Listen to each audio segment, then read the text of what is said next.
Buenos días, iglesia. Qué bueno es encontrarnos una mañana más. Y quiero contarles cómo arranca la palabra que quiero compartir hoy con ustedes.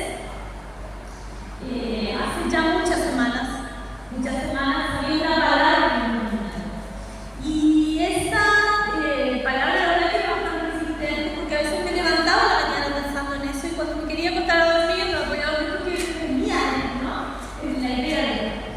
Y quise profundizar y porque era permanente en mi mente, y lo increíble fue que pude recordar y afianzar cosas en mi relación con Dios, pero no solamente eso, sino que pude dimensionar lo que Dios quiere que nosotros hagamos también en nuestra relación con las demás personas. Y la palabra es redención. Es un término cristiano, un término que usamos mucho, ¿no? Es fácil decir Dios es mi redentor. Gracias a Dios que me redimió, soy redimido. ¿Pero qué es redención? ¿Qué significa la redención? Así que hicimos un testeo entre los chicos del grupo de fusión, de jóvenes y adolescentes, también con los chicos del discipulado, y preguntamos qué es redención. Y esta es alguna de las respuestas que dijeron.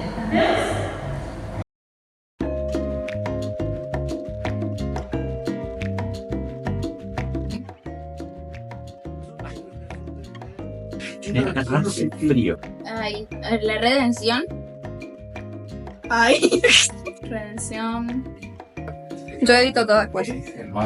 Sí. Confíen en mí. ¿Qué es la redención? ¿De qué? La redención. No sé. Bueno, buenísimo. Acción o efecto de redimir. Jesucristo cuando vino a la tierra y nosotros fuimos salvados por él al aceptar al Señor, Sí. nosotros somos salvados. ¿Qué? No sé. Ahora, Ay, dale. ahora Martita, ¿qué va a decir? Bueno, para mí la palabra redención significa cruz, es todo lo que hizo Jesús por nosotros y por eso hoy podemos disfrutar de esta salvación ahora en la tierra y no tenemos que esperar el cielo.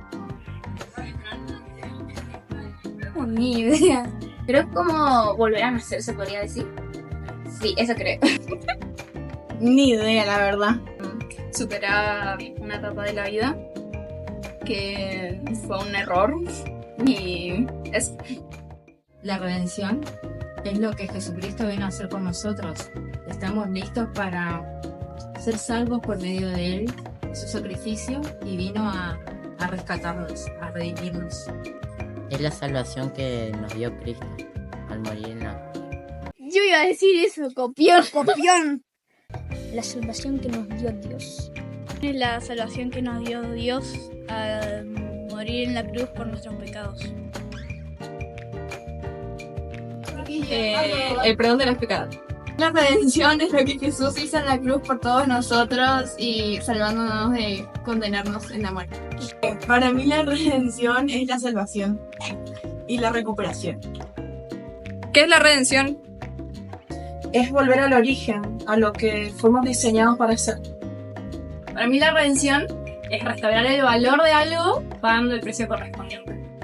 Si hablamos específicamente de la cruz, lo que Cristo hizo por nosotros es darnos una nueva oportunidad, una nueva vida cuando no la merecíamos, no la merecemos.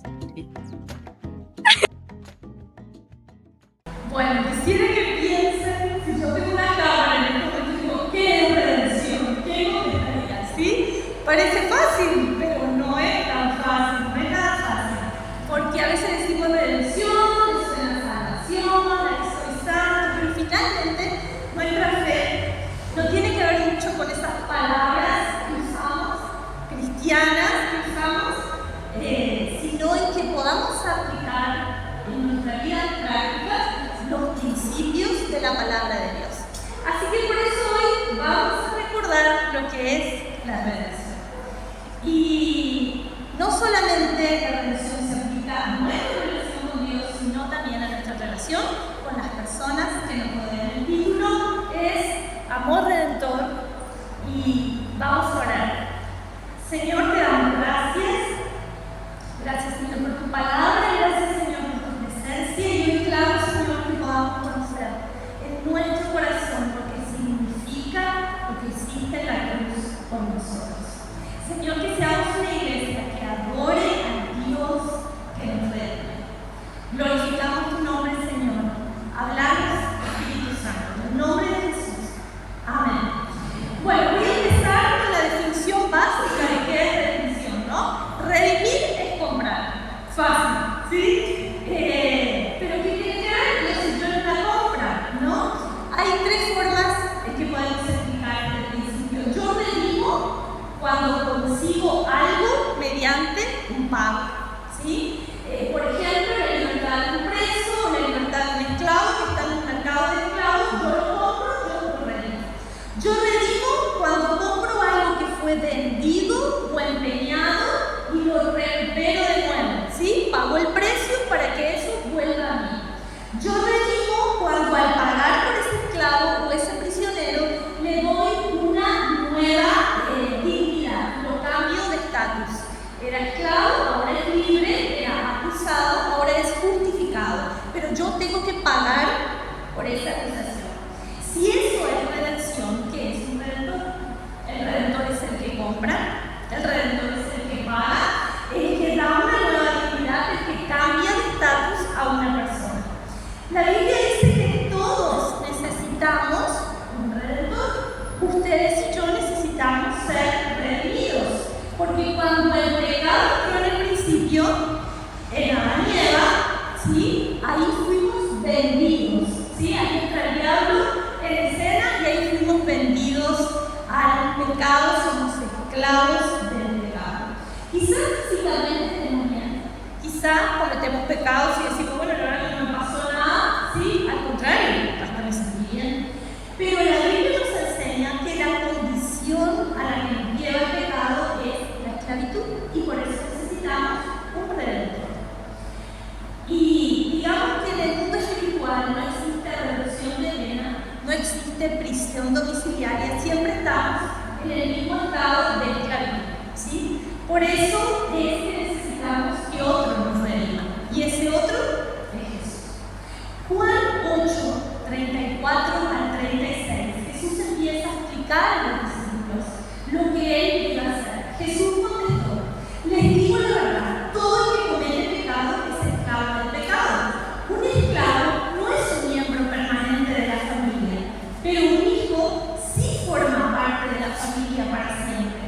Así que si el Hijo los hace libres, ustedes son verdaderamente libres. ¿Qué era lo que estaba diciendo Jesús? Hay alguien que nos puede liberar y es el Hijo. Porque todos pecamos, todos somos esclavos del pecado y Él empieza a anunciarse como nuestro redentor. Porque no hay ninguna buena intención, ninguna cosa que podamos hacer para pagar el precio por nuestra redención. Y la Biblia lo deja muy claro. En Salmos 49, 7 y 8 dice: nadie puede salvar a nadie, ni pagar a Dios rescate por la vida. Tal rescate es muy costoso, ningún pago es suficiente. No importa si no cometimos muchos pecados terribles, no importa si consideramos que nuestros pecados son chiquitos, no importa si ayudamos a la gente, si hicimos cosas buenas, nada alcanza para pagar nuestros pecados. Y somos esclavos en ese mundo espiritual y el diablo tiene el derecho, pero parece Dios. Y Dios dice, yo los amo. Yo los amo tanto. ¿Cuánto cuesta el rescate? ¿Cuánto vale? La sangre de Dios. Y Dios ama al Hijo y nos ama a nosotros y quiere recuperarnos porque el pecado nos alejó. Y Jesús dice, sí papá, yo también los amo, yo estoy dispuesto. Y el precio de nuestra libertad fue la sangre de Jesús. Cuando nosotros decimos, somos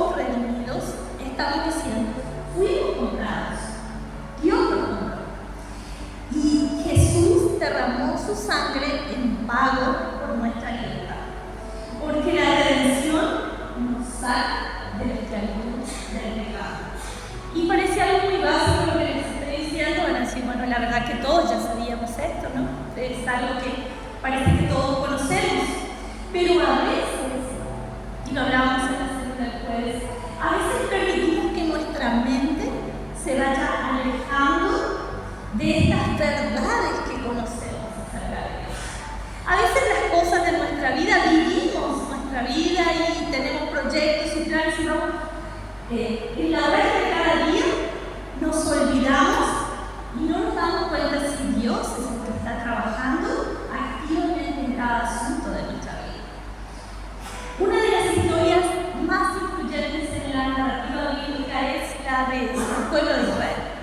El pueblo de Israel estaba literalmente esclavo en Egipto. Y Dios los libertó. ¿Sí? Ellos estaban esclavos en un lugar que tenía una cultura popular, muchos dioses falsos, creencias falsas, influencias ideológicas, personas familiar, también que vivimos ahora. Pero Dios los hace libres, los saca de Egipto.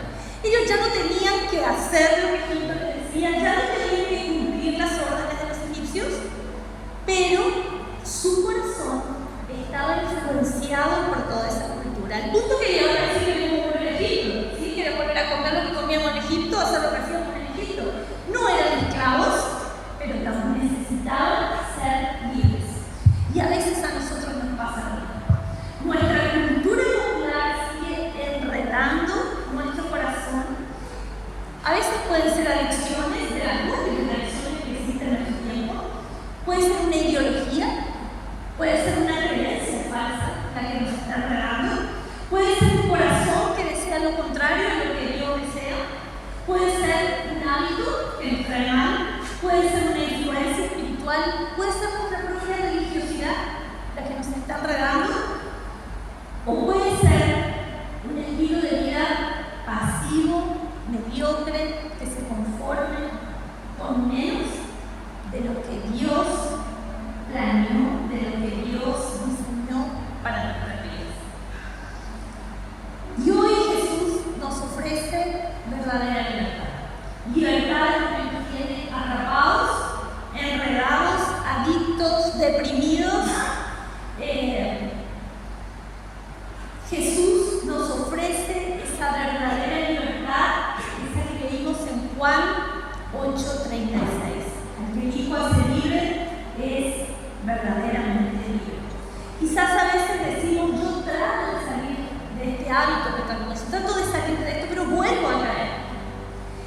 Y cuando valoramos y comprendemos la redención, cuando valoramos el precio que Jesús pagó por nosotros en la cruz, es más fácil decir no a la tentación. Porque si volvemos al pecado, volvemos a ese mercado de esclavos, de donde ya Jesús pagó por nuestra libertad. Y el apóstol Pablo conocía ahí en esta iglesia, él veía la iglesia de Galacia, que ellos iban creciendo y caían de nuevo en el pecado, y él les predicaba y decía, mira, ustedes no son esclavos, ustedes son libres. Gálatas 5:1 dice, Cristo nos libertó para que vivamos en libertad. Por lo tanto, manténganse firmes, no se sometan nuevamente al yugo de la esclavitud. Pablo tenía una carga impresionante con esta iglesia y le decía, apropiense en medio de la tentación, apropiense en medio de las influencias de este mundo, apropiense de la redención, apropiense de la sangre de Cristo. Ustedes ya no son esclavos, son hijos. Y la pregunta es, ¿qué pecado nos está esclavizando? ¿Qué es lo que nos controla y a veces no nos permite ser totalmente libres? ¿Qué es lo que nos impide esa libertad? Porque Dios quiere redimir también ese área de nuestra vida. Y como decía Roberto hace 2 domingos atrás,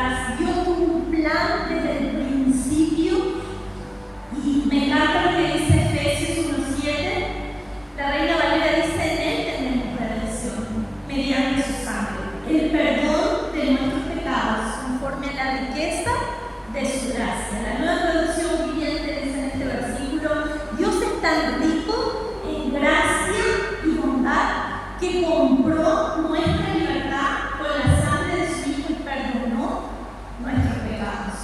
Impresionante lo que dice eso. Dios es tan rico en gracia. Dios es tan rico en bondad que compró tu libertad y mi libertad con la sangre de su Hijo. ¿Y por qué con la sangre? No sé por qué es tan dramático, por qué tenía que ser así con sangre. Bueno, porque así lo dice, así lo estableció la ley de Dios. Hebreos 9:22 nos recuerda: porque sin derramamiento de sangre no hay perdón de pecados. Por eso el precio de nuestra redención es de mucho valor, es la sangre de Jesús. Y Él nos rescató. Él nos rescató, como cantamos hace un ratito. Marcos 10:45 dice: porque el Hijo del Hombre vino a dar su vida en rescate por muchos. Colosenses 1:13 y 14. Pues Él nos rescató del reino de la oscuridad y nos trasladó al reino de su Hijo amado, quien compró nuestra libertad y perdonó nuestros pecados. Todo esto que te estoy diciendo, todo esto que estoy colocando como fundamento para entender y valorar la redención. La redención restaura mi relación con Dios. La redención, cuando la entiendo en mi corazón, no como una palabra más que decimos, sino cuando entiendo realmente lo que significa, restaura mi relación con Dios, restaura mi fe en Dios. Pero al principio te decía que la redención no solamente se aplicaba en relación con Dios, sino también a la relación con las personas que me rodean, ¿sí? Así que, ¿cómo aplico la redención en mi vida de todos los días? Y en esta segunda parte quisiera contarles una historia del Antiguo Testamento. Así como los chicos que están en la escuela bíblica, sé que algunos van a recordar estas historias que nosotros estudiamos cuando estábamos en la escuela bíblica. Y imagínense que antes, en el Antiguo Testamento, uno de los roles que las personas podían ejercer era la de ser pariente redentor. Un pariente redentor entraba ahí a su aplicación, entraba en algunas ocasiones especiales. Una de ellas era, el pariente redentor aparecía cuando en una situación de pobreza o de una deuda, alguien podía comprar una propiedad de su pariente. Entonces ahí él redimía esa tierra para su pariente. Esa era una de las cosas que podía hacer. Eso está en el libro 25:25, no lo vamos a leer. Y la segunda situación donde aparece este pariente redentor es cuando se quería preservar el apellido de la familia, cuando se quería preservar el linaje familiar. Cuando alguien de la familia no tenía hijos y se moría, un pariente podía casarse con la viuda para preservar ese apellido, pero los hijos, ese hombre, ese pariente redentor, tendría que renunciar a que esos hijos sean conocidos como hijos suyos, sino de su familiar que había fallecido. Esa era otra situación donde aparecía el pariente redentor. Y les explico esto para poder entender mejor la historia. Para ser un pariente redentor había que tener 3 requisitos. El primer requisito era ser el pariente más cercano. Como que había una lista, ¿no?, de sangre, a ver quién era el que estaba más cerca, ¿sí? El pariente más cercano de sangre. El segundo requisito es que tendría que tener la capacidad de hacer la redención, ¿sí? Si yo estoy con deudas hasta acá, no quiero levantar la deuda del otro, porque no tengo con quién levantar esa deuda. Y el tercer requisito era hacer la redención completa. Si la persona tenía 10 hectáreas, yo no puedo ir y decir, mira, yo redimo 2 hectáreas de tus 10 hectáreas. No, tenía que redimir las 10. O no podía decir, me quedo con la 10 ricos, pero con la ayuda no me caso. No, tampoco. La redención tenía que ser completa. Y hago un paréntesis en la historia. Jesús, cuando nos redimió, cumplió con los 3 requisitos que la ley establecía. Jesús es nuestro pariente más cercano. Jesús se hace hombre, comparte nuestra humanidad, se hace nuestro hermano y cumple con el segundo requisito, que es tener la predisposición. ¿Cuánto vale nuestra libertad? La sangre del Hijo. Acá estoy, yo soy Él. Y el tercer requisito, hace la obra completa. Jesús no dice, bueno, yo voy a nacer en Belén, me aguanto la traición de Judas, pero la corona de espinas ya no. Jesús hace la redención completa, llega hasta el final, Él derrama su sangre en la cruz por nosotros y nos redime. Gracias a Dios por eso. Cierro este paréntesis y sigo con la historia. La historia que te quiero contar es la historia de una mujer impresionante.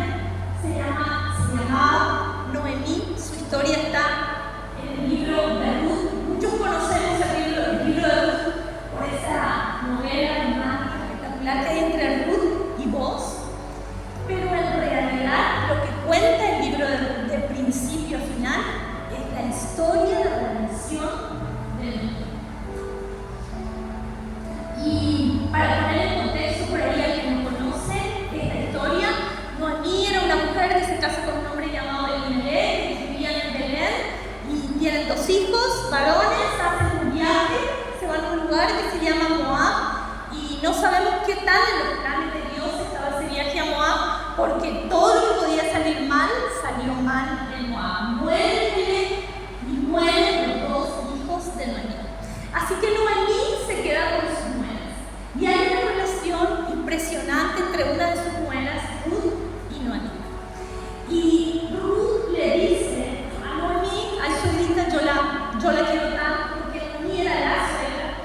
Y aunque soy moabita, aunque soy extranjera, yo voy a volver con usted a Belén y vamos a salir adelante. Su pueblo va a ser mi pueblo, su Dios va a ser mi Dios. Y Ruth y Noemí vuelven a Belén. Pero la Noemí que salió de Belén la primera vez no es la Noemí que volvió. El significado del nombre Noemí es dulzura, amabilidad, delicia. Noemí era una mujer absolutamente agradable, una mujer que había cautivado el corazón de su nuera Ruth, era una mujer espectacular. Sin embargo, lo que vivió en Moab, la situación difícil que vivió ella, cambió su corazón, cambió esa mujer. Cuando ella llegó, le dijo a sus amigas en Belén, no me llamen más Noemí, llámenme Mara, que significa amargura. Ruth 1:20 dice, no me llamen Noemí como dijo ella, más bien llámenme Mara, porque el Todopoderoso me ha hecho la vida muy amarga. Fíjense lo que pasa cuando la amargura entra en nuestro corazón. Cuando hay algo que nos pasó, alguien que nos hizo algo quizás, y nuestro corazón se llena de amargura. ¿Quién le echaba la culpa? Noemí se le echó a Dios. Me fui llena, pero el Señor me ha traído vacía. ¿Por qué llamarme Noemí cuando el Señor me ha hecho sufrir y el Todopoderoso ha enviado semejante tragedia a mi vida? Sin embargo, no todo fue trágico en la vida de Noemí. Ella dice, Ruth, un momento, yo me acordé que tenía un terrenito, ¿no? Ese terrenito lo puedo vender. Sí, tenemos que conseguir un pariente redentor que nos compre el terreno y podemos salir adelante. Pero después vuelve a pensar y dice, no, Ruth, también podemos conseguir la otra redención. Yo ya soy una señora mayor, pero vos sos una mujer joven. Si conseguimos quien se case con vos, continúa la familia, el apellido continúa, el nombre de Belén. Entonces, ella dice, bueno, acá hago el combo, más o menos así, ¿no? Lo que habrá pensado Noemí, hago, vende el terrenito, se casa Ruth y somos redimidas. Y acá aparece en la historia Boaz. No voy a contar toda esta parte, que ustedes saben que acá hay toda una novela, ¿no? De Noemí va a juntar trigo en los campos de Boaz, Boaz la ve y dice, bueno, ¿quién es esa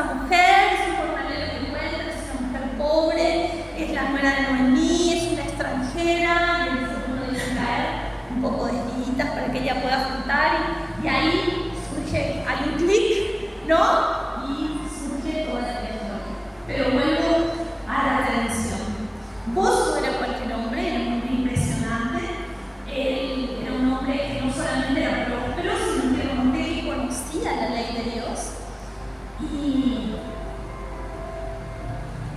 en ese momento Noemí, que estaba angustiada, que estaba amargada, cuando ve esto dice, tenemos amor redentor, tenemos redención. Ruth 2:20, que el Señor lo bendiga, le dijo Noemí a su nuera, nos muestra su bondad, no solo a nosotras, sino también a tu marido y yo. Ese hombre es uno de nuestros parientes más cercanos, es uno de los redentores de nuestra familia. ¿Qué pasó con la amargada de Noemí? Desapareció. Pero vos, aunque amaba a Ruth, él sabía, era un hombre que hacía lo que Dios decía. Y él le dijo, no me puedo casar con vos porque yo no soy el pariente más cercano. Hay alguien más cercano. Así que, ahí decimos, no puede ser, ¿no? ¿Qué pasó? Ruth tiene que terminar con vos. Ruth 3, 12 y 13. Pero que si algo que yo soy uno de los redentores de tu familia, hay un pariente más cercano que yo. Quédate aquí esta noche y por la mañana hablaré con él. Si está dispuesto a reunirte, muy bien que se case contigo. Pero si no está dispuesto a hacerlo, entonces, tan cierto como el Señor vive, yo mismo te reuniré. Entonces a vos le toca ir a hablar con el pariente redentor más cercano. Y vos vas, te encuentras, no sé cómo sería en aquel tiempo, la escribanía de aquel tiempo, no sé, habrá una ladera en algún lugar, no sé cómo hizo, pero se encuentran. Y dice Ruth 4, ¿tú conoces? Le dice vos a este redentor. ¿Tú conoces a Noemí, la que volvió de Moab? Está por vender el terreno que pertenecía a Imelec, nuestro pariente. Pensé que yo debía hablar contigo para que pudieras redimir la tierra si deseas hacerlo. Si quieres la tierra, entonces cómprala en presencia de estos testigos. Él es estratégico y no testigos. Pero si no quieres la tierra, házmelo saber ahora mismo, porque después de ti yo soy el pariente más cercano para redimir. El hombre respondió, muy bien, yo la redimo. Entonces decimos, no puede ser, hay competencia para nosotros. Pero vos, súper estratégico, sácalas bajo la mano. Entonces dijo vos, por supuesto, al comprar tu tierra estás obligado a casarte con la viuda moabita. Le diga el dato ahí, es extranjera, ya que las extranjeras la ven mal acá, ¿no? Y de esta manera ella podrá tener hijos que llevarán el nombre de su esposo y así conservar la tierra para su familia. Entonces, dijo él, no puedo redimirla. Ahí vos se habrá puesto muy contentos, no puedo redimirla. Y hay dos tipos de parientes. Iglesia, y esto es al que quiero llevar la aplicación. Ustedes saben que esta historia de Ruth 2 termina que se casan y tienen un hijo que se llama Obed. ¿Y recuerdan quién es Obed? El abuelo del rey David. Fíjense cómo el linaje y esta redención llega y hasta dónde llega. ¿Hasta dónde llega? Hasta Jesús. Esta historia de redención familiar. Hay dos tipos de parientes, iglesia. Podemos ser un pariente como el primer pariente redentor que nos interesa en parte, que amamos, pero amamos no totalmente. Somos un pariente que ve lo que le pasó a esa familia, que está por ser parte, decimos somos familia, cuando hablo de familia hablo de nosotros, de la familia de la fe. Vemos lo que le pasó, vemos su tragedia, vemos su Moab y decimos, todo bien, a la tierrita llego, pero yo no lo tengo, paso. O podemos ser el tipo de pariente como fue vos, que aceptó el presente, una mujer hermosa, una mujer fiel, una mujer trabajadora, pero una mujer que tenía un pasado de tristeza, de dolor, de rechazo, tenía su Moab. Pero vos la redimiste. ¿Qué clase de parientes somos vos y yo? ¿Somos parientes redentores? ¿O cuando vemos a alguien nos alejamos, juzgamos, vemos el pasado del Moab y decimos, yo no redimo? Jesús lo redimió, pero yo no redimo. Porque lo que Dios quiere que seamos parientes redentores, como vos. Porque la figura de Dios en el Antiguo Testamento, vos sos como la figura de Dios en el Antiguo Testamento, y ustedes y yo somos como Ruth y Noemí, que tuvimos un Moab, que nos hicieron daño, que fuimos rechazados, que fuimos juzgados, pero que Cristo nos redimió con su sangre. Hubo amor redentor, y ese amor redentor nos cambió la vida y nos salvó. Iglesia, ustedes y yo fuimos redimidos, pero fuimos redimidos también para redimir a otros. Quizás haya hoy en este lugar alguien que necesite de esa redención que Dios, que solo Cristo puede dar. Porque quizás estás atado a un hábito que te esclaviza, a algo que te mantiene todavía ahí en pecado, y hoy decís, yo entiendo lo que es la redención, yo entiendo el valor de la sangre de Jesús. Hoy me apropio de la sangre de Jesús. Señor, sacame de acá, y Dios hoy te saca de ese lugar. Pero quizás también en esta mañana haya alguien que necesite de un pariente redentor, de alguien que a pesar de tu Moab, que a pesar de lo que haya pasado, pueda amar completamente, pueda dar una segunda oportunidad, pueda estar en el momento de dificultad, en el momento de dolor, puede ser realmente un pariente redentor. Quizás haya alguien en tu familia, en el lugar donde trabajas, que se haya ido de la familia, que se haya alejado de la casa.